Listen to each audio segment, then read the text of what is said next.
Welcome back. I'm here with Fansided.com's own Josh Hill. Hello, everybody. He says hello. I do. Be polite. Here to talk about A Song of Ice and Fire. We walk through every single chapter of George R.R. Martin's as yet unfinished magnum opus. We are currently on A Clash of Kings, the very first ever Theon Greyjoy chapter. Yeah. Joshua. Is that your full name? It is. Joshua, what did you think of this chapter? It was a long one. It was a long one, and I think the moral of the story was it kind of sucks to be Theon.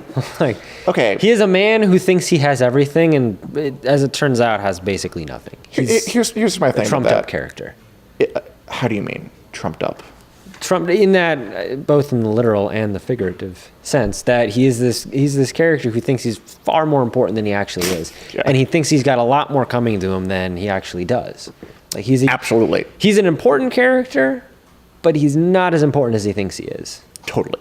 Here's my thing about that.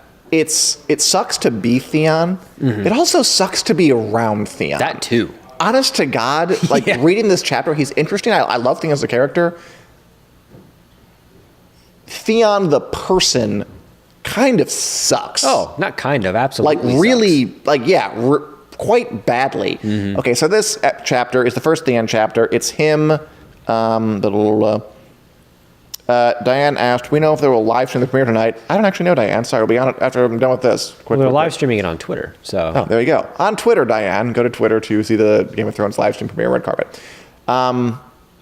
Okay, so this chapter is Theon's returning to the Iron Islands to try to convince his dad, Balon Greyjoy, to help with Robb's war effort. Yep. Robb's message is, give this to your dad. I want him to harass the Lannisters while I fight them on this front. He'll fight them on that front. Mm-hmm. And in return, I'll make your dad a king again. Because we get this whole kind of backstory on the Iron Islands. They once were conquerors. They once were there you go. raiders. There you once go. Let it all out. It's good stuff. For the Throne, Iron Throne beer from Brewery Omgang. They once were this powerful force, and then basically the Targaryens come along, they smack them down. Yep. They send them back to the Iron Islands. They say, you're not a king anymore. We're the king. You're going to obey us. And if you don't, we're going to burn the hell out of you. Mm-hmm. They do it. And it seems like there's this culture on the Iron Islands of hurt about that. It's kind of like the American South a little bit. A little bit. Where it's like there's still like some residual bitterness about the Civil War ending. Yeah. You know what I'm talking about? They're a little raw still. I mean, it's been a long time, but yeah. It's been a minute. They hold grudges down there. It's been a minute since the Iron Islanders were smacked down too. But I find it really interesting that when Theon goes to meet his dad is like belittling him because he thinks he's been turned. He's like, you're not Ironborn anymore. You're Ned Stark's daughter. Yeah. Like, you're dressed up like a whore. He uses like really gendered language, like belittle him. Yeah.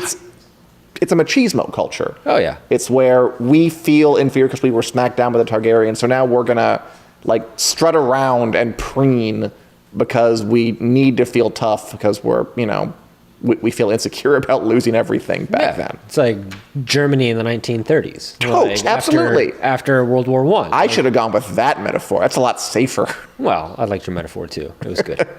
I mean, they're both pretty identical. There's a rise of cultural embarrassment. Yeah, and there's a rise of nastiness that comes out of that because it's hollowed out machismo. We need to become tougher, or seem tougher than we are because we're making up for the fact that we were just embarrassed in the Civil War, in World War I, for whatever probably proper reasons in World War I and World War II. In the Civil War, which again, George R.R. Martin drawing from history. Totally. George R.R. Martin is the person who knows about this stuff. Yeah, but no, I totally agree. This is absolutely it's posturing. And that's Theon. I don't know if he necessarily wants to come back to that. He's a crappy person, but I think deep down he doesn't want to engage in this toxic masculinity of the Ironborn. It's I think you're right. We get kind of. I think he's mostly toxic himself for most of the chapter. We get him, someone else. Okay, so let's go through his history. Let's go down the. The chapter, the first part of it is he's on a boat going to the Iron Islands. He's going to talk to his dad and try to get him to join Robb's war effort. He's sleeping with the captain's daughter, And he's the worst to her. He's rubbing it in his face, too. He's awful. Yeah, so the captain's uncomfortable with it. Yeah. And Theon delights in it. He likes it when he's called Lord. Because he can get away with it. Yeah. And it's like, if he can do it, he'll do it. And he treats this girl like crap. Like, she's clearly into him, the captain's daughter. Mm-hmm. And he's saying things like, you'd be lucky to bear my bastard, is basically what he comes to at the end of it. He may get her pregnant. He doesn't really care. He's going to leave. Mm-hmm. He doesn't mind that at all. She wants to go with him, and he's like, ugh, come back to the boat. He says, like, horrible things, like, she's a little more plump than I usually like, but whatever. A shade plump for his taste. I wrote it down. He thinks she's stupid, but there's a line that's like, oh, I don't need intellect in my girls. He's awful. This is terrible stuff. Yeah. He gives this one speech about how back in the old days, the Ironborn I'd have taken you for a salt wife, which is basically a slave. Mm-hmm. Like, they captured women from other areas and just took them back and, like, harem. And, like, that's the good old days to him. Like, which, again, is completely machismo culture, completely cultural embarrassment. Absolutely, yeah. He's an aspect of this. So he's awful. In a lot of ways, he's awful. But there are these hints, you're right, that it's all for show, or a lot of it's for show. Yeah, it's learned behavior, like the hand that rocks the cradle. Like, he's become this because we are seeing absolutely where he comes from. I mean, his dad. When he gets back and he's talking to Balon, and he's basically this sexist pig guy who is just the most vile, disgusting character you could possibly dream up. And Theon is from that. Like, that is Theon's lineage. That is what he learned. That is how he learned and what he thinks is right and how he should act. So, I don't know. I mean, he hasn't seen his dad for a long time. So Theon's story is pretty interesting. He's on the Iron Islands, so he was like 10. Mm-hmm. And then Robert, his father, rebels against the throne, trying to take back the glory days, being a king in the Iron Islands again. The dragons are gone, might as well try. King Robert and Ned Stark smack him down, not with dragons this time, just with good old-fashioned swords in the face. And he's been stewing ever since. And Theon is taken to Winterfell to be raised as a hostage, which is a thing that happened in the medieval age. It's such a weird thing to think. It's like if... Very weird thing to think. If, like, the Obamas just, like, took in Putin's child and just, like, raised him as, like, insurance against a war. That's, like, the basic thing. It's incredibly bizarre. Very bizarre. But it 100% happened.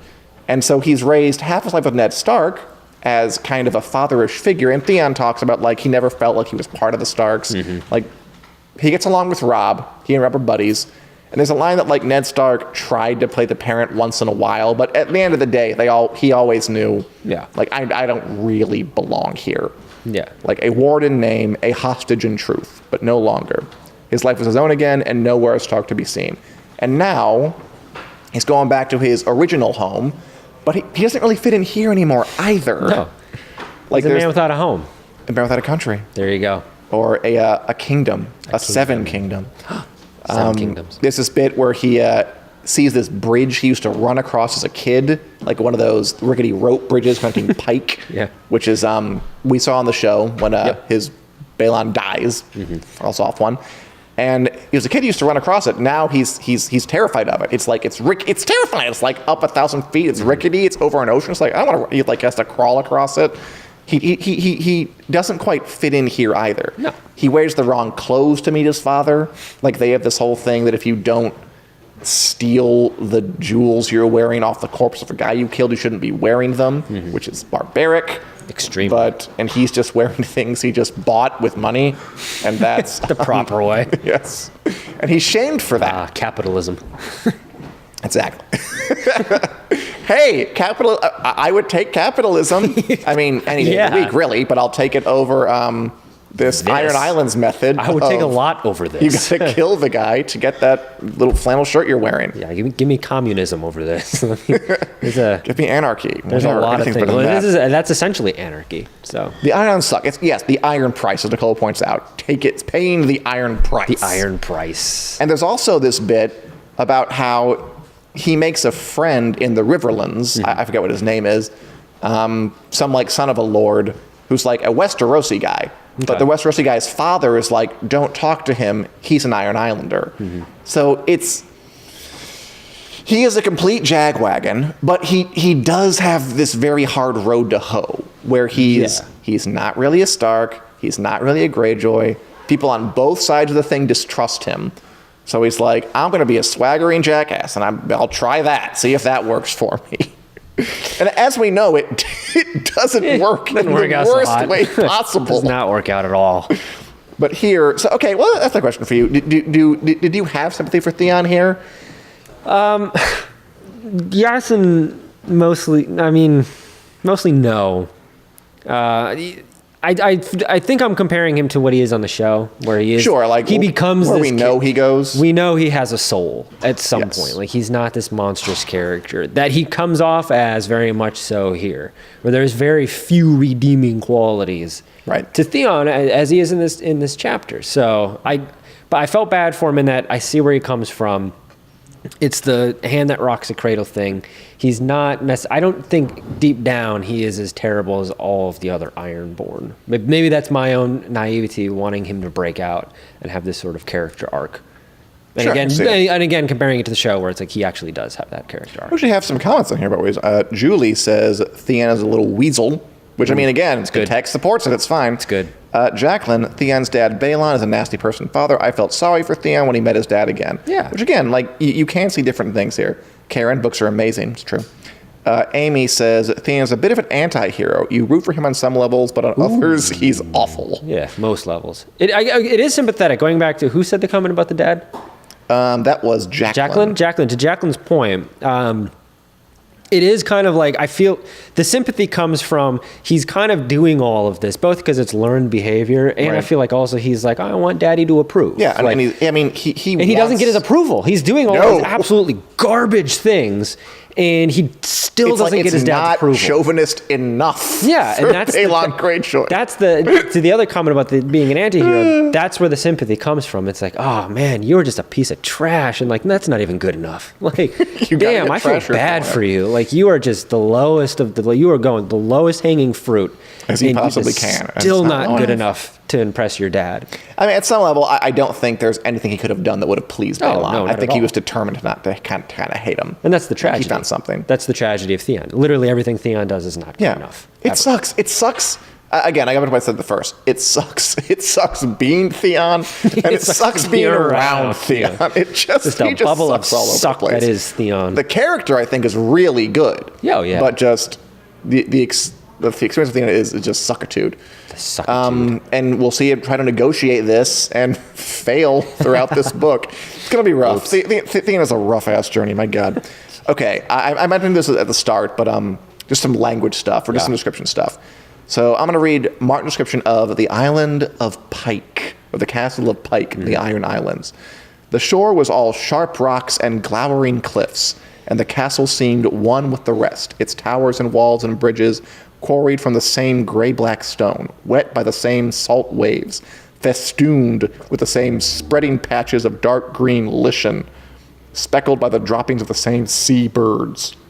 Festooned. I know, right? Good word. I think we have a image from the actual show. Let's compare that description to what it looks like. Effective? Wow. That's exactly like they saw what was in my mind.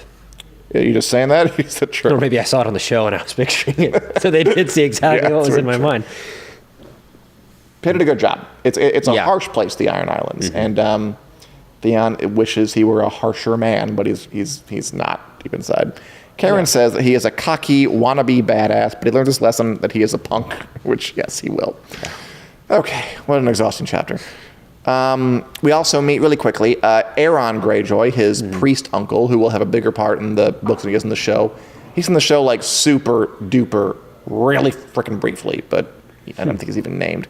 He mentions Euron Greyjoy, which is kind of impressed by. Like, this is pretty early on. Yeah. Like, he wouldn't show up for a couple other books and for like 4 more seasons.